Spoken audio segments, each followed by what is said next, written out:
Game 5 between the Los Angeles Clippers and the Portland Trail Blazers was here at Staples Center Wednesday night. And the Clippers had to debut a new starting lineup with Chris Paul and Blake Griffin unavailable. So they went with Austin Rivers, J.J. Redick, the Sixth Man of the Year, Jamal Crawford, Paul Pierce, and DeAndre Jordan. The game was tied at the end of the first quarter. At halftime, the Clippers were up 50-45. At the end of the third quarter, the Clippers had tied the game again with the Trailblazers at 71. But in the fourth quarter, it was Lillard time. Damian had 16 of his 22 points in the fourth quarter, including 4 3-pointers. The Trailblazers scored 37 fourth-quarter points, the most points of any quarter in this series. And the Trailblazers held off the Clippers 108-98, and now they take a 3-2 lead up to Portland. I mean, that's my entire career in the league. I've always been able to put the first 3 quarters behind me and come up big when my team has needed it. And, all my teammates that throughout the game, they just kept saying, keep shooting, stay with it, stay aggressive, keep your mind right. And I would have been doing that all along, but it felt good to have that encouragement and that support. But we lost guys a couple times. I thought there was 3 times on switches when Lillard or McCollum are wide open. Clearly, we did something wrong defensively, and it was communication. Those should never happen. Never happen.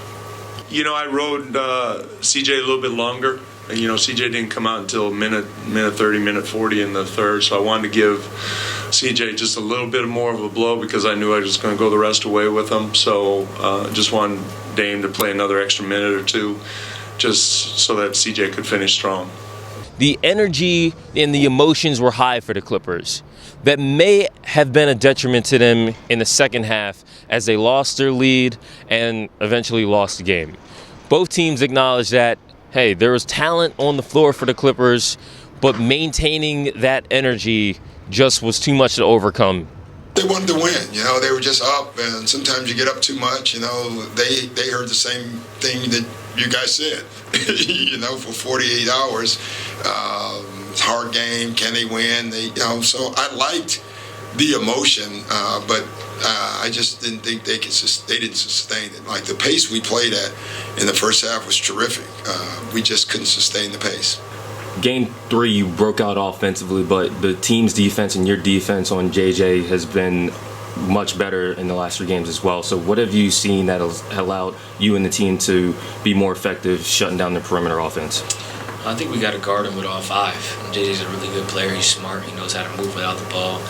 DeAndre does a great job of setting screens for him, and Doc does a great job of drawing up plays out of timeouts. And early in games, they try to get him going in the first quarter. So just trying to make it as difficult as possible on him, get different guys hedging out, and just always trying to contest it, and then offensively just attacking him. I know they're missing 2 All-Stars, and that's a given, but there are a lot of solid pros on that team, and a lot of guys that, guys like Jamal Crawford have been in this league a long time and know how to compete. And like I said, second quarter, they played harder than we did. DeAndre Jordan was doing what he needed to do. Jeff Green was pushing it. We just, I don't think it was necessarily a mental letdown on our part, but I think they showed that we needed to compete harder because of how hard they were competing. We're in the same situation last year. We had to go to San Antonio and went on their court on Game 6 to force a Game 7 in front of our home fans. So we're a confident group. We feel really good about Game 6. It's funny that we'd be considered a favorite because they have a really good team. This is a team that went to Utah against a really good Utah team at the end of the season and beat them with none of their guys there except Jamal Crawford. He just went off, and they beat a good team. They went to OKC at the end of the season and almost won a game with OKC at full strength. So, it's funny you say that. Neither team had an all-star out there. So, it was a game that we knew was going to be tough. We came out and we did what we had to do.